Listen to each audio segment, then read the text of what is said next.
ለእናንተ ዋጋ የማይሰጧችሁን ሰዎች ማራቅ መቻል አለባችሁ። ብዙ ቦታና ፍቅር የሰጠናቸው ሰዎች ከሆኑ ያማል።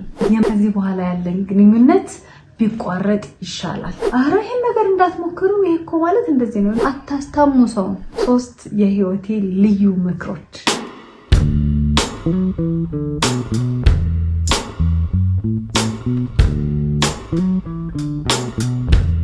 እንዴት ናችሁ? ደህና ናችሁ? ተመልካቾቼ ሰላም ናችሁ? እኔ በጣም ደህና ነኝ። ስለተገናኘን እጅግ በጣም ደስ ብሎኛል። እንግዲህ በዚህ ዩቲዩብ የተለያዩ ርዕሰ ጉዳዮችን ይዤ እያመጣሁ እንደምንነጋገር ነገራችሁ ነበረ። እንግዲህ ስለወደዳችሁት ሀሳብ አስተያየታችሁን ስለሰጣችሁኝ እጅግ አድርጌ ነው የማመሰግነው። እንግዲህ ዛሬ ደግሞ በአንድ ርዕሰ ጉዳይ ይዤ መጥቻለሁ። እንግዲህ በዚህ ዩቲዩብ ቻናል እየተነጋገርን የምንቆየው ለቻናሉ ለቤተሰቦቻችን ይመጥናሉ የምንላቸውን የተለያዩ ርዕሰ ጉዳዮችን በቆንጆ ፕሮዳክሽን ይዘን እስክንመጣ እንዳንረሳሳ በማለት ነው እሱን ይዤላችሁ እመጣለሁ ማለት ነው።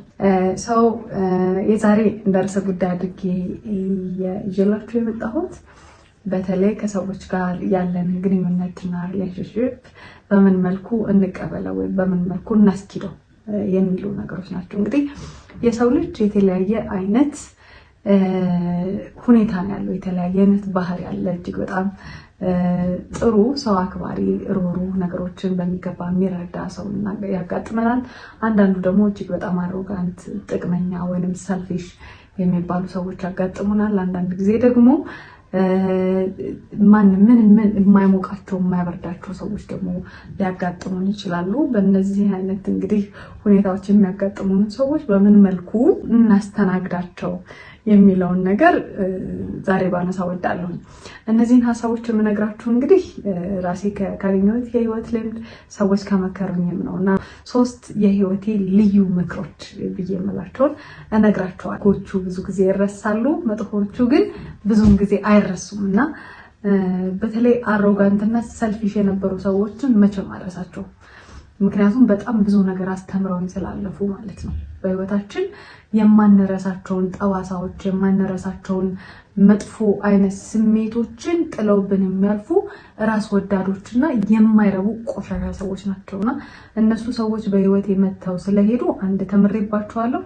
ነገር ግን በጥሩ በፍጹም ላነሳቸው ማልፈቅዳቸው ሰዎች ናቸው ማለት ነውና እጅግ በጣም ነው የማዝነው በህይወቴ እንደዚህ አይነት ሰዎች በመኖራቸው፣ ገብተው በመውጣታቸው። ምናልባት ወደፊትም ሊያጋጥመኝ ይችላል፣ ግን እነዚህን ሰዎች ሃንድል የማደርግበትን ደግሞ ነገር ተምሬ ሄጃለሁ ማለት ነው። የመጀመሪያው ምንድነው? እነዚህ አይነት ሰዎች ሲያጋጥሟቸው መጀመሪያ ሰዎቹን ማጤን ያስፈልጋል። አንዳንድ ጊዜ በጤናቸውም ላይሆን ይችላል፣ ህመም አለ። በቃ የሆነ የታመሙ ሰዎች፣ ችግር ያለባቸው ሰዎችን ታገኛላችሁ። እነዚህ የታመሙ ችግር ያለባቸው ሰዎች ደግሞ የእናንተን ህይወት ሊያሳምሙት ይመጣሉ። ስለዚህ እነዚህ ሰዎች እንደው ከጤናቸው ነው ስራዬ ብለው ነው እንደዚህ የሚሆኑት የሚለው መጀመሪያ መመርመር ያስፈልጋል። ምናልባት እነዚህ ሰዎች ደግሞ ለእኛ ለህይወታችን ቅርብ የሆኑ ሊሆኑ ይችላሉ። የምንወዳቸው ወይ በህይወታችን ትልቅ ቦታ የሰጠናቸው ሰዎች ሊሆኑ ይችላሉ እና እንደ ቀላሉ አውጥታችሁ ጣሏቸው ወይም ብዙ ስሜት አይሰማችሁ ልላችሁ አልችልም። ኦልሬዲ ብዙ ቦታና ፍቅር የሰጠናቸው ሰዎች ከሆኑ ያማል፣ ፔን በጣም አለው ማለት ነው። ሰው ምንድነው እንግዲህ በዕለት ተዕለት የነሱን መጥፎ ስራ፣ የነሱን ሰልፊሽ፣ የነሱን ጥሩ ያልሆኑ ነገሮችን እያሰብን ከህይወታችን ለማራቅ መሞከር ያስፈልጋል ብዬ አስባለሁ። እኔ ብዙም ጊዜ የኔን ቫልዩ፣ የኔን ጊዜ፣ የኔን ፍቅር፣ የኔን አክብሮትን ዲዘርቭ ለማያደርግ ሰው ላይ ጊዜን ማባከን ሰው አይደለሁም። ዲዘርቭ ካላረጋችሁ አላረጋችሁም፣ ከህይወቴ መውጣት አለባችሁ፣ ሌላ ቤታችሁን መፈለግ አለባችሁ ብዬ ነው የማስበው እና ብዙውን ጊዜ ዲዘርቭ የማያደርግ ሰው እኔ አካባቢ እንዲኖር አልፈልግም። ግን ብዙውን ጊዜ ግን አስታምማለሁ። ያ ሰው ምናልባት ወደ እኔ መጣ ይችል ይሆን ይቀየር ይሆን ብዬ ግን የማስታመም ባህሪና ሁኔታዎች አሉ። ግን እንደማይቀየሩ ዋጋ የማይገባቸው መስሎ ከተሰማኝ ግን በፍጹም ከአጠገቤ አላስቀምጣቸው። መጀመሪያ ማጤን አለብን። 2-3 ጊዜ እድል መስጠትም መጥፎ ነገር አይደለም። ግን ከህይወታችሁ የምታስወጡት ብዙውን ጊዜ ቀስ በቀስ በመውጣት በመውረድ ነው ብዬ ልመክራችሁም አልፈልግም። እኔ በጣም ስትሬት ፎርዋርድ ነኝ። አንተ ሰልፊሽ እና አሮጋንት የሆንክ ሰው ነህ፣ ከኔ ጋር እንደዚህ አይነት ሪሌሽንሺፕ ሊኖርህ አይገባም ወይም እኔ እንደዚህ አይነት ሪሌሽንሺፕ ዲዘርቭ አላረግም ወይም እኔ እናንተ በባህሪም ሆነ በአስተሳሰብ ኮምፓቲብል አይደለንም ስለዚህ ከዚህ በኋላ ያለን ግንኙነት ቢቋረጥ ይሻላል የሚል አጭር ሐሳብ ተናግራችሁ በአጭሩ መቁረጥ ይቻላል። እኛ እንደዚህ እንዳናን ምንም እንኳን ባህሪያቸውን ባትወዷቸው በጣም የሚያበሳጫቸው የሚያናድሯቸው ሰዎች ቢኖሩ ከነሱ ጋር ያላችሁን ግንኙነት ለመቁረጥ ፈልጋችሁ እንዳትቆርጡ የሚይዛችሁ ብቸኛው ነገር ይሉኝታ ነው። ይሉኝታን ደግሞ መተው አለባችሁ። ስለዚህ በቃ ይሄ ሰውዬ ከእናንተ ወይም እቺ ሴትዮ ከእናንተ ጋር መኖር እንደማይገባት ጓደኛችሁ ወይ ወዳጃችሁ መሆን እንደማይገባት በእናንተ እምነት እርግጠኛ እስከሆናችሁ ድረስ በቃ ሊኖሩ አይገቡም። ልታስጣመሟቸው ልትችሏቸው አይገባም። የእናንተ ዋጋ የሚገባው ሰው ጋር ነው ልትኖሩ የሚገባው ብዬ አስባለሁኝና ስለዚህ በቀጥታ ተናግራችሁ ከህይወታችሁ ማስወጣትን እንድትለማመዱ ለመምከር ነው። አረጋንትና ሰልፊሽ ሰዎች ምንም አይነት አዘኔታ ሊደረግላቸው አይገባም። አንዳንድ ጊዜ ደግሞ ይሄ ትኩስ ወይንም ብርድ የሚሉ ሰዎች አንዳንድ ጊዜ ሊመጡ ይችላሉ ወደ ህይወታቸው። አንዳንድ ጊዜ ሙዲ ናቸው፣ የእናንተ ዋጋ ይገባቸዋል፣ ይወዷቸዋል፣ ያከብሯቸዋል፣ ሀሳብ አስተያየት ይሰጧቸዋል። አንዳንድ ጊዜ ደግሞ ምን ይሆናሉ? በቃ ይዘጓቸዋል። የእነሱን ብቻ ነገር ነው ማስቀደም የሚፈልጉት። ለእናንተ ዋጋ ሲሰጡ አታዩዋቸው። በእነሱ ስኬጁል እና ፍላጎት መሰረት እንድትጓዙ ይፈልጋሉ።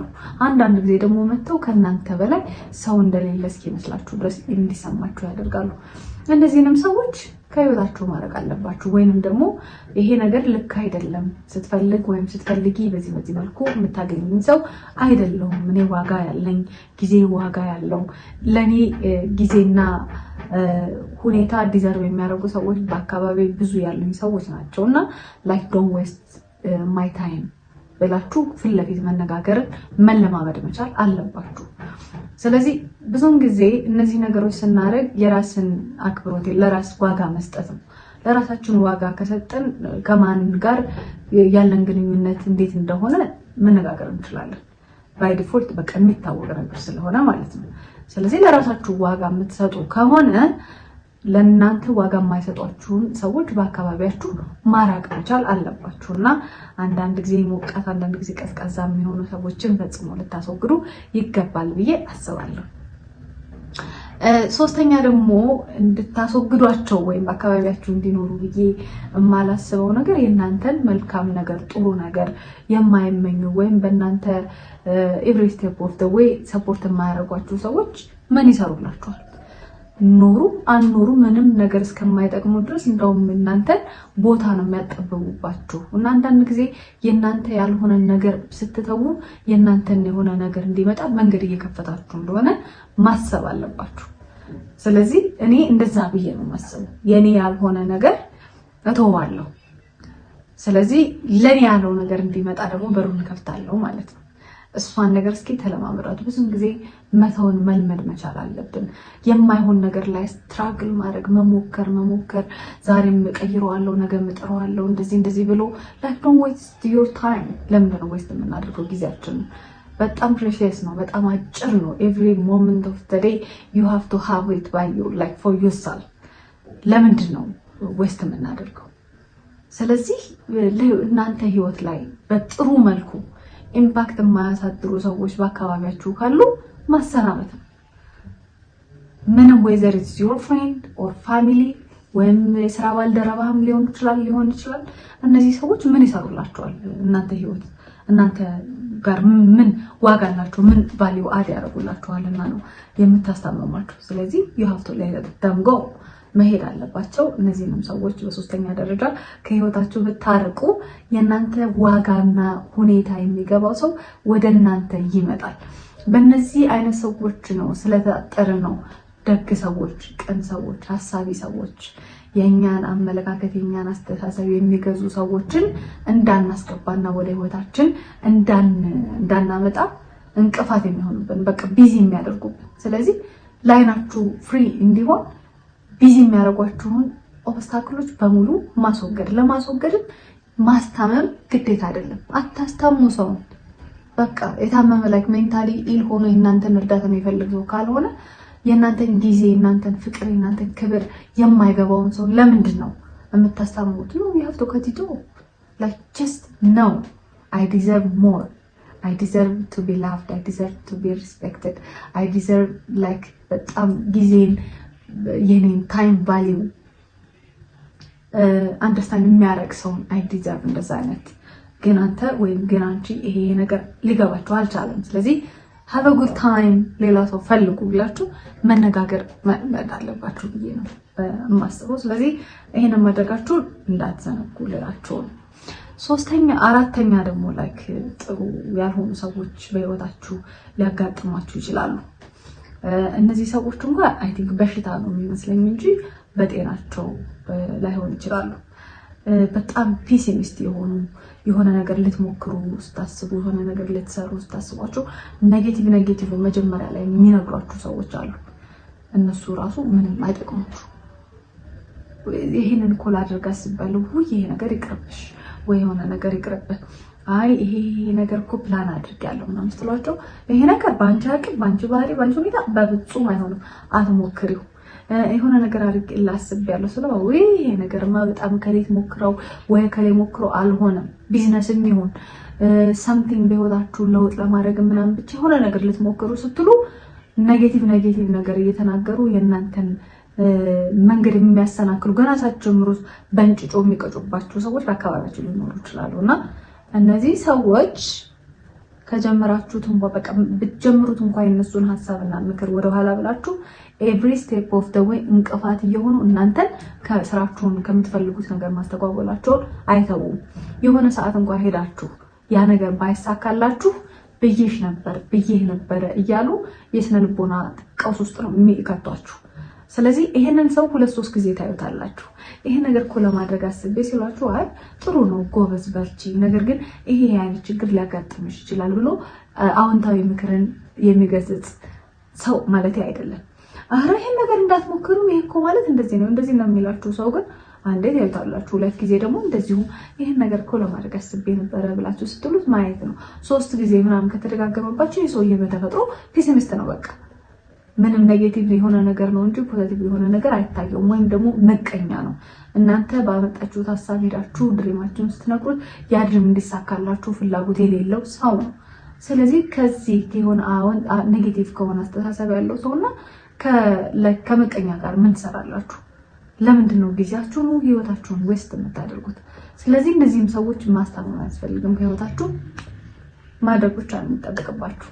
እነዚህ አይነት ሰዎች ደግሞ ሊኖሩ ይችላሉ። ግን ብዙ አላበዛባችሁም። እንደው ምናልባት ደግሞ ቀን ሰዎች፣ ደግ ሰዎች፣ ለእናንተ ክብር ያላቸው ፍቅር ያላችሁ ህይወታችሁን በበጎ መልኩ እንድትቀየር የሚጥሩላችሁን ሰዎች፣ ቀናቀናውን የሚያሳስቧችሁን ሰዎች በስራም ሊሆን ይችላል፣ በገንዘብ ሊሆን ይችላል፣ ስነ ልቦናም ሊሆን ይችላል፣ በሶሻል ሊሆን ይችላል፣ እናንተን ከፍ ለማድረግ ለማገዝ የሚጥሩ ሰዎችን ስታገኙ ግን አልነግራችሁም እንግዲህ ነው ወጥተው እነሱን ግን ከራሳችሁ የበለጠ እንድትወዷቸው ግን ያስፈልጋል። ለእናንተ ህይወት የሚያስፈልጓቸው እንደዛ አይነት ሰዎች ስለሆኑ ማለት ነው። ልታከብሯቸው፣ ለእናንተ የሰጧችሁን ፍቅር የበለጠ ከዛ እንድትሰጧቸው፣ አክብሮታቸውን የበለጠ እንድታከብሯቸው ያስፈልጋል። እነዚህ ሰዎች ዲዘርቭ ስለሚያደርጉ እናንተ የሚያስፈልጋችሁን ነገር ሲሰጧችሁ እናንተ ደግሞ እነሱ የሚያስፈልጋችሁን ነገር መመለስ አለባችሁ። እንደዛ ከሆነ አንዳንድ ጊዜ እሱ ደግ ነው እሱ እኮ ለኔ እንልና እኛ እነዛን ሰዎች በችግራችን ጊዜ ብቻ የምንጠራቸው ሐሳብ በፈለግን ብቻ የምንጠራቸው ፊታቸውን የማያዞሩብን ሰዎች ሊያጋጥሙን ይችላሉ። በጣም እነሱን ዌስት ማድረግ የለብንም እና ራሳችን መመርመር ያስፈልጋል። የትኞቹ ቶክሲክ ናቸው፣ የትኞቹ በጣም ጀንተል ናቸው፣ ላቪንግ ናቸው። በህይወታችን እንግዲህ ምርጫ ነው። እናንተ የትኞቹን በአካባቢያችሁ ነው የምትፈልጓቸው የሚለውን ነገር ዲሳይድ አድርጋችሁ የማያስፈልጓችሁን ነገር ዛሬ ነገር ሳትሉ ማስተካከል አለባችሁ። የሚያስፈልጓችሁን ሰዎች ደግሞ ዛሬ ነገር ሳትሉ ዋጋ እንዳላችሁ ህይወታቸው ነግራችሁ ኮኔክሽናቸውን ደግሞ ማጥበቅ አለባችሁ ነው። የዛሬ ሐሳብና ምክር ይሄን ይመስላል። ቀጣይ እንደውም ቆንጆ ብሎግ ይዤላችሁ እመጣለሁ ብያለሁኝ።